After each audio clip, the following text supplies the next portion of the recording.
Ito na mga idol, ganito yung maglagay ng regulator na 2 piece sa 3 piece mga idol. Oh, ito sa XR to mga idol na motor. Oh. Yung magkaparehas lang yung kulay niya mga idol, sundin lang green. Ito mga idol, tong pula kasi ito sa 5 wire to mga idol. Kaya yung itim at saka yung pula ay i-combine mo mga idol, ilagay mo dito sa pula. Tapos dito mga idol sa 3 wire nito mga idol ng 3 piece mga idol. Oh. Kumuha ka lang dyan sa dalawa mga idol. Ayan. Kumuha ka lang dyan mga idol sa dalawa. Ayan mga idol. O magtaka kayo na ganito yung nilagay ko mga idol kasi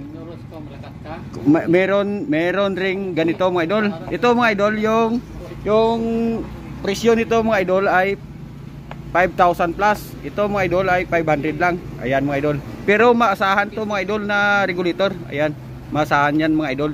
Yan yung matagal ko nang nilalagay na regulator. Ayan mga idol, oh, XR.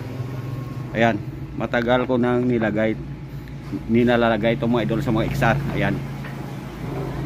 Ngunit kung may pambili kayo ng original mga idol ay mas mainam yung original kasi magkakabit ka lang diretso mga idol. Ayan.